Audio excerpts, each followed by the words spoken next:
हरे कृष्णा प्रभु जी, हरे कृष्णा माता जी, सभी के चरणों में दंडवत प्रणाम। तो मैंने सोचा कि आज एकादशी है तो क्यों ना भगवान श्री कृष्ण की जो बेस्ट ऑफ द बेस्ट लीला है, जो मेन ईर्ष्या विकार पर ही है। अगर कोई इस लीला को 10 बार 15 बार पढ़ ले या फिर सुन ले एकदम डीपली, एकदम ही श्रद्धा के साथ, तो ये तो पक्का है कि उसकी ईर्ष्या इतनी तो खत्म हो ही जाएगी कि सामने वाले का अगर ग्लोरिफिकेशन हो भी रहा हो ना, तो उसे कोई प्रॉब्लम तो नहीं होगी, वो शांति से उसे सुन लेगा, है ना। तो वो लीला आपको पता चल गई होगी, वो कालिया दमन की लीला है, जिसे हम आज शुरू करके पूरा खत्म करेंगे, बीच में नहीं छोड़ेंगे। तो इसे शुरू करते हैं। चलिए। जब श्री कृष्ण जान गए कि यमुना का जल काला सर्प या कालिया दूषित कर रहा है, तो उन्होंने उसके विरुद्ध कार्यवाही की और उसे यमुना छोड़कर अन्यत्र जाने के लिए बाध्य कर दिया। इस तरह यमुना जल शुद्ध हो गया। जब सुखदेव गोस्वामी यह कथा सुना रहे थे, तो महाराज परीक्षित को श्री कृष्ण की बाल लीलाओं के विषय में अधिक सुनने की जिज्ञासा हुई। उन्होंने श्री सुखदेव गोस्वामी से पूछा कि श्री कृष्ण ने उस कालिया को किस प्रकार दंडित किया, जो वर्षों से जल में रह रहा था। वस्तुतः महाराज परीक्षित कृष्ण की दिव्य लीलाओं को सुनने के लिए अधिकाधिक उत्सुक हो रहे थे और उन्होंने अपना प्रश्न बड़ी ही रुचि के साथ पूछा। सुखदेव महाराज ने इस कथा को इस प्रकार सुनाया। यमुना नदी में एक विशाल झील थी, जिसमें कालिया नाग रहता था। उसके विष से सारा क्षेत्र इतना दूषित हो गया था कि उसमें से 24 घंटे विषैली भाप निकलती रहती थी। यदि कोई पक्षी उस स्थान के ऊपर से भूल से भी निकलता है, तो वह तुरंत मरकर जल में गिर जाता था। यमुना की भाप के विषैले प्रभाव के कारण यमुना नदी के तटवर्ती सारे वृक्ष तथा तृण सूख गए थे। श्री कृष्ण ने देखा कि इस विशाल सर्प के विष के प्रभाव से वृंदावन से होकर बहने वाली पूरी नदी घातक बन चुकी है। वे श्री कृष्ण, जिन्होंने संसार के समस्त कष्टों का वध करने के लिए अवतार लिया था, तुरंत यमुना तट स्थित एक विशाल कदम्ब वृक्ष पर चढ़ गए। कदम्ब एक गोल पीले फूल वाला वृक्ष है, जो सामान्यतः वृंदावन क्षेत्र में ही दिखता है। इस वृक्ष की चोटी पर चढ़कर उन्होंने अपना फेंटा कसा और पहलवान की भांति अपनी भुजाएं ठोक कर वे उस विषैली झील के बीचों बीच कूद पड़े। श्री कृष्ण जिस कदम वृक्ष से कूदे, एकमात्र वही वृक्ष था जो सूखने से बचा हुआ था। कुछ भाष्यकारों का कहना है कि श्री कृष्ण के चरण कमलों का स्पर्श पाकर वह वृक्ष तुरंत जीवित हो उठा। अन्य पुराणों में यह कहा गया है कि विष्णु के शाश्वत वाहन गरुड़ को पता था कि भविष्य में कृष्ण ऐसा कार्य करेंगे, अतः उसने इस वृक्ष को जीवित रखने के लिए उस पर कुछ अमृत डाल दिया था। जो ही भगवान कृष्ण जल में कूदे, तो ही नदी के किनारे 100 गज की दूरी तक आप्लावित हो उठे, मानो जल में कोई बहुत बड़ी वस्तु गिरी हो। कृष्ण द्वारा शक्ति का यह प्रदर्शन अलौकिक नहीं है, क्योंकि वे सारी शक्ति के आगार हैं। श्री कृष्ण ने तैरते हुए एक विशाल बलशाली हाथी के समान गर्जना की, जिसे कालिया नाग ने सुना। यह गर्जना उसके लिए असह्य थी और उसे समझते देर ना लगी कि यह उसके आवास पर आक्रमण करने का प्रयास है। अतः वह तुरंत कृष्ण के सामने आ गया। उसने देखा कि कृष्ण सचमुच दर्शनीय है, क्योंकि उनका शरीर इतना सुंदर तथा कोमल था। उनका रंग नीले बादल के समान था और उनके पांव कमल पुष्प के जैसे थे। वे श्रीवत्स, रत्नों तथा पीतांबर से सुशोभित थे। उनके सुंदर मुख पर मुस्कान थी। वे अत्यंत शक्ति से यमुना जल में क्रीड़ा कर रहे थे, किंतु कृष्ण की इतनी सुंदरता के बावजूद कालिया अपने मन में अत्यंत क्रुद्ध हुआ। अतः उसने उन्हें अपनी कुंडली में दबोच लिया। कृष्ण को इस अविश्वसनीय प्रकार से सर्प की कुंडली में बंधा देखकर स्नेही ग्वाले तथा वृंदावन के अन्य निवासी अत्यंत भयभीत हो उठे। उन्होंने अपना सर्वस्व, अपने प्राण, संपत्ति, प्रेम, कार्यकलाप कृष्ण को अर्पण कर रखे थे। कृष्ण को उस स्थिति में देखकर वे अत्यंत भयभीत होकर भूमि पर गिर पड़े। सारी गौवे, बैल तथा बछड़े शोक संतप्त हो उठे और वे सब चिंतातुर होकर कृष्ण को देखने लगे। भय के कारण वेदनावश वे केवल रो सके। वे अपने प्यारे कृष्ण को सहायता पहुंचाने में असमर्थ थे और मात्र यमुना के तट पर खड़े रहे। जब यह घटना यमुना तट पर घट रही थी तो कुछ अपशकुन भी प्रकट होने लगे थे। पृथ्वी हिलने लगी थी, आकाश से उल्कापिंड गिरने लगे थे और मनुष्यों के शरीर के बाएं अंग कांपने लगे थे। ये सब आसन्न महान संकट के संकेत थे। इन अशुभ संकेतों को देखकर महाराज नंद समेत सारे ग्वाले भयवश अत्यंत चिंतित हो उठे। उसी समय उन्हें सूचित किया गया कि कृष्ण अपने बड़े भाई बलराम के बिना ही चरागाह गए थे। जो ही नंद, यशोदा तथा ग्वाल वालों ने यह खबर सुनी तो वे और अधिक चिंतित हो उठे। कृष्ण के प्रति अत्यधिक स्नेह के कारण तथा कृष्ण की शक्ति से अपरिचित होने के कारण वे सब शोक तथा चिंता से अभिभूत हो उठे, क्योंकि उन्हें कृष्ण से अधिक प्रिय और कुछ ना था और कृष्ण के लिए अपना जीवन, धन, स्नेह, मन तथा कर्म सब कुछ अर्पित कर दिया था। कृष्ण के प्रति अत्यधिक आसक्त होने से उन्होंने सोचा, आज कृष्ण अवश्य ही विनष्ट हो जाएंगे। वृंदावन के सारे वासी कृष्ण को देखने के लिए गांव से बाहर आ गए। इस मंडली में बच्चे, युवक तथा वृद्ध, स्त्रियां, पुरुष, पशु एवं सारे जीव थे। वे जानते थे कि कृष्ण ही उनका एकमात्र जीवन आधार है। जब यह सब घटना घट रही थी तो समस्त ज्ञान के स्वामी बलराम खड़े खड़े हंस रहे थे। उन्हें पता था कि उनका छोटा भाई कृष्ण कितना शक्तिशाली है और जब कृष्ण एक सामान्य सांसारिक सर्प से लड़ रहे थे तो चिंता की कोई बात ना थी। इसलिए उन्होंने स्वयं इस चिंता में कोई भाग नहीं लिया। दूसरी ओर वृंदावन के सारे वासी जो विचलित होने के कारण कृष्ण के पद चिन्हों का अनुसरण करते हुए उन्हें ढूंढने लगे थे और इस तरह ढूंढते ढूंढते वे तेजी से यमुना के तट की ओर आगे बढ़े। अंतोगत व ध्वजा, बाण तथा शंख से अंकित पद चिन्हों का अनुसरण करते करते वृंदावन वासी नदी तट पर आ पहुंचे और देखा कि सारे गौवे तथा बालक कृष्ण को कालिया नाग की कुंडली में बंधा देखकर विलाप कर रहे थे। वे सब और भी अधिक शोकमग्न हो गए। यद्यपि उनके विलाप पर बलराम हंस रहे थे, किंतु सारे ब्रजवासी तो दुख के सागर में निमग्न थे, क्योंकि वे सोच रहे थे कि कृष्ण का अंत हो चुका है। यद्यपि वृंदावन वासी कृष्ण के विषय में अधिक नहीं जानते थे, किंतु कृष्ण के प्रति उनका प्रेम अतुलनीय था। जो ही उन्होंने देखा कि कृष्ण कालिया नाग की कुंडली में बंधे हैं और सारी गौवें तथा बालक विलाप कर रहे हैं, तो उन्हें कृष्ण की मैत्री, उनका हंसमुख चेहरा, उनके मीठे शब्द तथा अपने साथ उनके व्यवहार की बातें याद आने लगी। यह सब सोचते हुए तथा यह देखकर कि कृष्ण अब कालिया नाग के चंगुल में फंसे हैं, उन्हें तीनों लोक शून्य प्रतीत होने लगे। भगवान चैतन्य ने भी कहा है कि कृष्ण के बिना उन्हें तीनों लोक शून्य प्रतीत हो रहे थे। कृष्ण भावनामृत की यह चरम अवस्था है। वृंदावन में लगभग समस्त वासी कृष्ण के लिए सर्वाधिक प्यार रखते थे। जब माता यशोदा वहां आई तो वे यमुना नदी में घुसने लगी, किंतु जब लोगों ने उन्हें रोक दिया तो वे मूर्छित हो गईं। अन्य संतप्त मित्रों ने नेत्रों से अश्रुओं की झड़ी लगी थी जो नदी की तरंगों जैसी उमड़ रही थी, किंतु वे सब माता यशोदा को सचेत करने के लिए कृष्ण की दिव्य लीलाओं का जोर जोर से वर्णन करने लगे। फिर भी वे निश्चल बनी रहीं, मानो मृत हों, क्योंकि उनकी चेतना कृष्ण के मुख पर केंद्रित थी।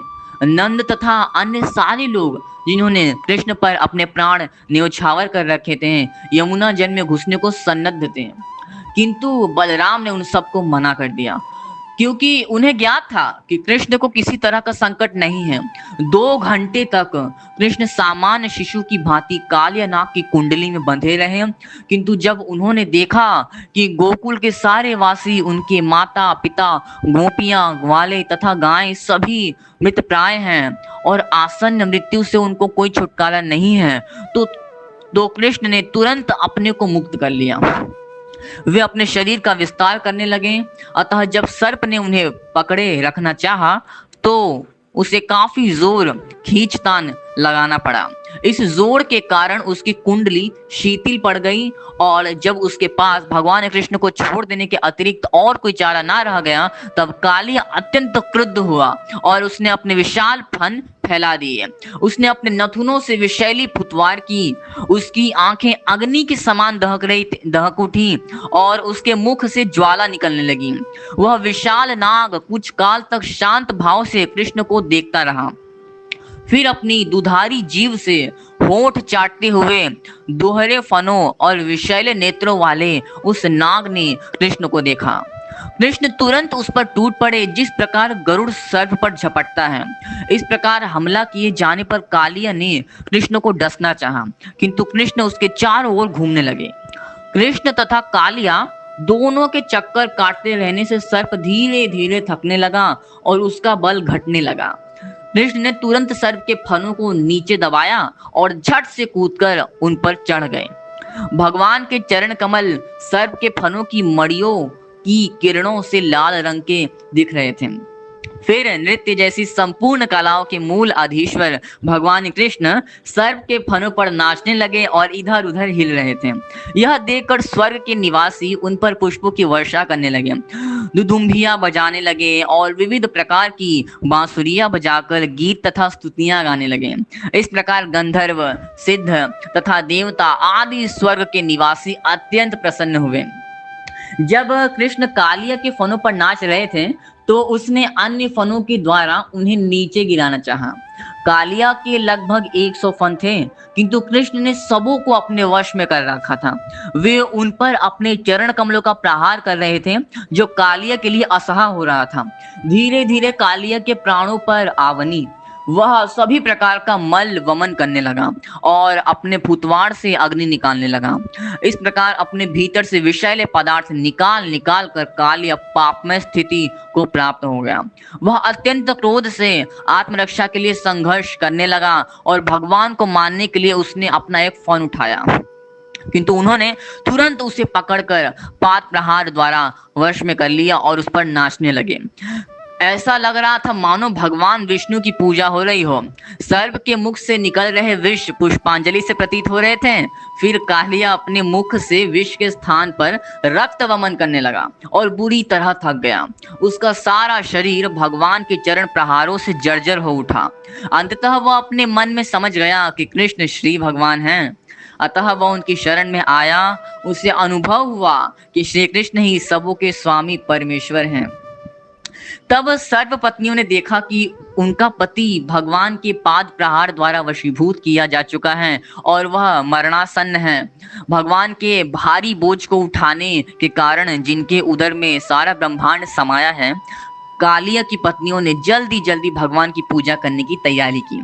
इस जल्दी में उनके वस्त्र, केश तथा आभूषण अस्त व्यस्त हो गए। उन्होंने भी भगवान को आत्मसमर्पण कर दिया और उनकी प्रार्थना करनी शुरू कर दी। वे अपनी अपनी संतानों को सामने किए, उनके समक्ष आई और यमुना के तट पर पृथ्वी पर गिरकर उन्हें प्रणाम करने लगी। नाग पत्नियां जानती थी कि कृष्ण समस्त शरणागतों के शरण हैं और वे अपनी प्रार्थनाओं द्वारा भगवान को प्रसन्न करके अपने पति को आसन्न संकट से छुड़ाने के लिए इच्छुक थीं। नाग पत्नियों ने इस प्रकार प्रार्थना की, हे भगवान, आप समदर्शी हैं। आपके लिए अपने पुत्रों, मित्रों या शत्रुओं में कोई भी अंतर नहीं है। अतः आपने कालिया को जो दंड दिया है वह सर्वथा अनुकूल है। हे स्वामी, आप दुष्टों के संहार के लिए ही इस जगत में अवतरित हुए हैं और चूंकि आप परम सत्य हैं, अतः आपकी कृपा तथा दंड में कोई भी अंतर नहीं है। अतः हम सोचती हैं कि कालिया को दिया गया दिखने में दंड लगने वाला यह दंड वस्तुतः कोई वरदान है। हम आपके दंड को आपकी परम कृपा समझती हैं, क्योंकि जब आप किसी को दंड देते हैं तो उसका अर्थ यह लगाया जा सकता है कि उसके पाप कर्मों का फल समूल नष्ट हो गया है। यह स्पष्ट है कि कालिया नाग के शरीर में प्रकट यह तुच्छ प्राणी समस्त प्रकार के पापों से पूरित हो चुका था, अन्यथा उसे सर्प का शरीर क्यों प्राप्त होता। उसके फनों पर आपके नाचने से उसके सर्प शरीर से उत्पन्न सारे पापों के फल क्षीण हो चुके हैं। अतः यह अत्यंत शुभ है कि आपने क्रुद्ध होकर उसे इस प्रकार दंडित किया। हम सभी आश्चर्यचकित हैं कि आप इस सर्प पर इतने प्रसन्न क्यों हुए हैं। निश्चय ही इसने पूर्व जन्म में विभिन्न धार्मिक कृत्य किए होंगे और कई प्रकार की तपस्याएं की होंगी, जिनसे सभी लोग प्रसन्न हुए होंगे और उसने समस्त जीवों के लिए विश्वव्यापी कल्याण कार्य किए होंगे। नाग पत्नियों ने इसकी पुष्टि नाग पत्नियों से इसकी पुष्टि होती है कि जब तक कोई पूर्व जन्म में भक्ति द्वारा संस्कृति नहीं करता, सुकृति नहीं करता, तब तक उसे कृष्ण का सानिध्य प्राप्त नहीं होता। भगवान चैतन्य ने अपने शिक्षाष्टक में कहा है कि मनुष्य को अत्यंत विनीत भाव से अपने को तृण से भी तुच्छ मानकर तथा अपने सम्मान की परवाह ना करके दूसरों को सभी प्रकार से सम्मान देते हुए हरे कृष्ण महामंत्र का उच्चारण करना चाहिए। ये तो वही वाला श्लोक है, तृणादपि सुने चेन तरोरपि सहिष्णुना आमानिने मान देन कीर्तनीय सदा हरि। मैंने अच्छे से नहीं बोला है, यही वाला श्लोक यहाँ पे भगवान श्री चैतन्य ने कहा है कि इस श्लोक का पालन करो। पालन तो कर नहीं सकते, प्रयास तो कर सकते हैं। आगे बढ़ते हैं। नाग पत्नियां आश्चर्यचकित थीं कि यद्यपि अत्यंत भयानक पाप कर्मों के कारण कालिया को सर्प का शरीर प्राप्त हुआ था, किंतु तो भी वह कृष्ण के चरण कमलों का सानिध्य प्राप्त कर रहा था। निश्चय ही यह किसी साधारण पुण्य कर्म का फल ना था। इन दो विरोधी तथ्यों से वे विस्मित थीं। इस तरह वे आगे प्रार्थना करती रहीं, हे भगवान, हमें यह देखकर विस्मय है कि उसे अपने सिर पर आपके चरण कमलों की धूलि धारण करने का शुभ अवसर मिला। इसकी कामना बड़े बड़े साधु लोग करते हैं, यहाँ तक कि लक्ष्मी जी तक को आपके चरण कमलों की धूलि का सौभाग्य प्राप्त करने के लिए कठिन तपस्या करनी पड़ती है। अतः यह कैसे संभव हो सका कि कालिया नाग को अपने शीश पर आपकी चरण धूलि धारण करने का अवसर इतनी आसानी से प्राप्त हुआ। हमने शास्त्रों से सुन रखा है कि जिन्हें आपके चरण कमलों की रज का वरदान प्राप्त हो जाता है, वे इस ब्रह्मांड में ब्रह्मा जैसे सर्वोच्च पद या कि स्वर्ग का राजत्व अथवा इस लोक की सार्वभौम सत्ता तक की परवाह नहीं करते।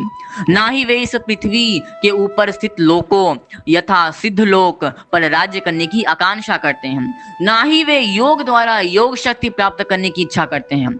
ना ही शुद्ध भक्त आपसे तादात्म्य स्थापित करके मोक्ष की कामना करते हैं।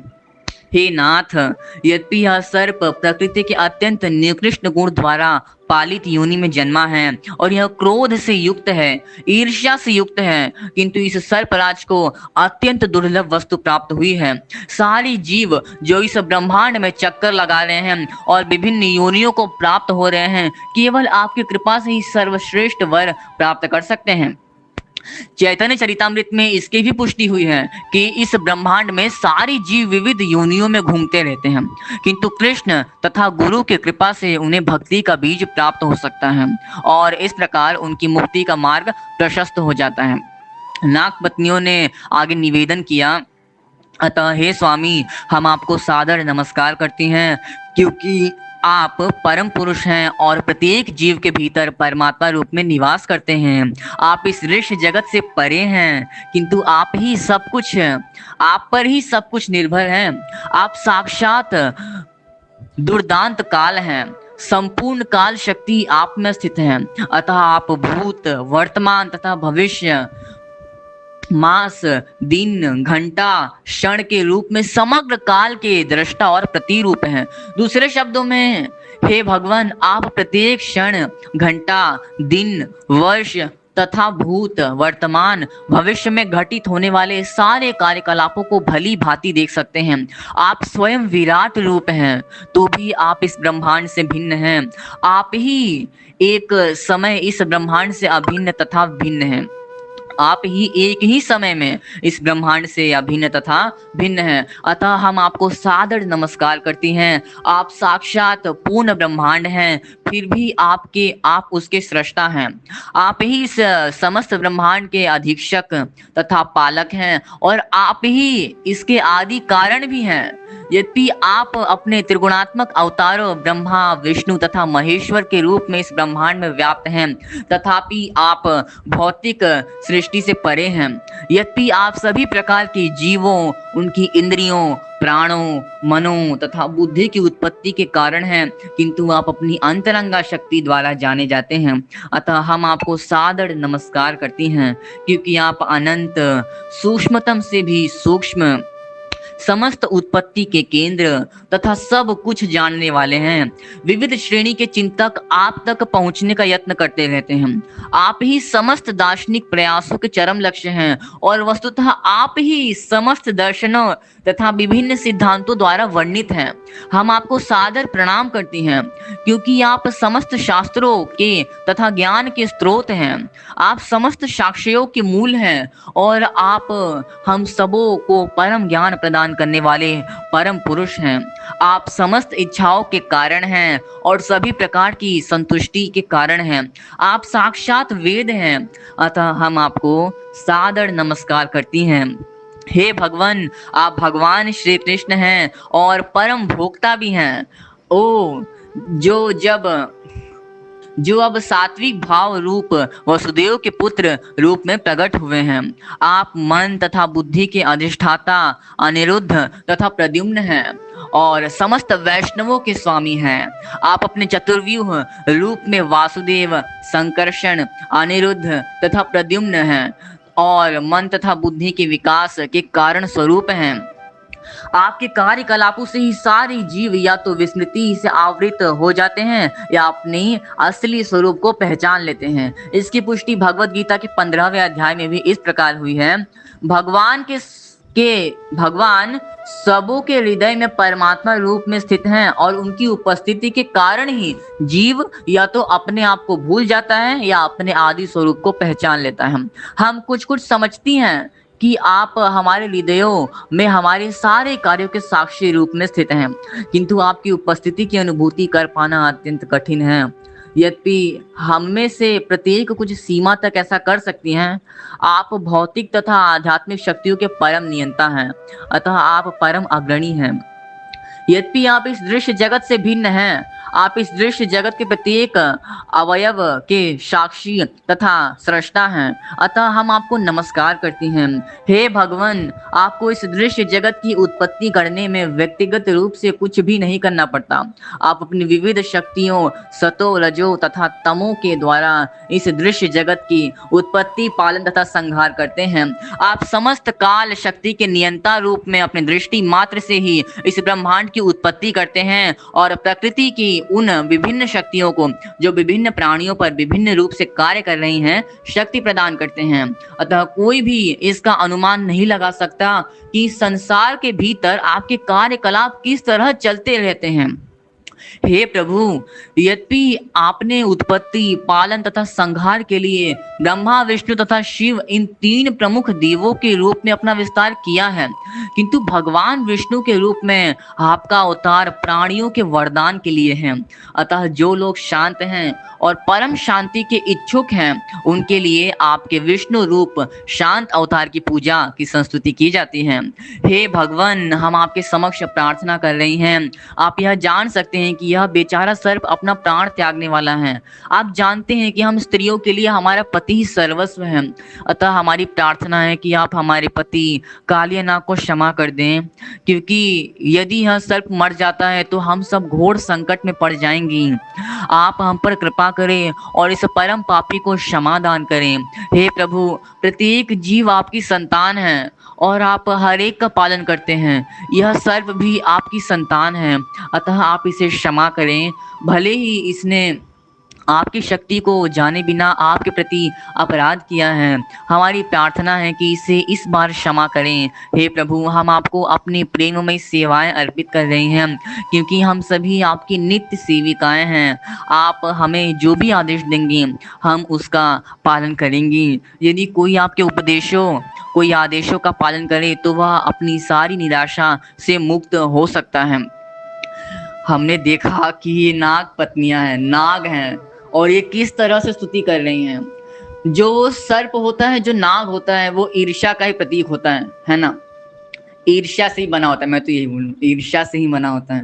लेकिन इन नाग पत्नियों में रत्ती भर भी ईर्ष्या नहीं है। वो आप करती जा रही हैं और स्तुतियां करती ही जा रही हैं, करती ही जा रही हैं। कितने अच्छे से उनकी पूजा कर रही हैं, उनकी स्तुतियां कर रही हैं। आप देखिए तो हम इंसान होकर, अगर हम इंसान हैं और हम किसी के सामने से स्तुति नहीं कर पाते, अगर कोई सामने हमारे आए तो ये तो एकदम इम्पॉसिबल ही है हमारे लिए कि हम उसकी स्तुति कर दें, उसको ग्लोरीफाई कर दें जब वो हमारे सामने पूरा हो। इस तरह से हम उसे ग्लोरीफाई कर दें, ये तो हमारी औकात के ही बाहर है। सच्ची, ये हमारी पूरी औकात के ही बाहर है, जबकि हम इंसान हैं। समस्त योनियों में सर्वश्रेष्ठ योनि मनुष्य योनि हमें मिली है, हम मनुष्य के शरीर में हैं, फिर भी हम ऐसा नहीं कर सकते हैं। और ये नाग पत्नियां हैं, जो नाग हैं, जो सांप हैं, सर्प हैं, जो ईर्ष्या का प्रतीक हैं, उन्होंने ऐसी स्तुति की है भगवान की। और मैं ये पक्का पता है हमें कि हमने आज तक भगवान की ऐसी स्तुति नहीं की होगी, लेकिन सांपों ने कर दी है।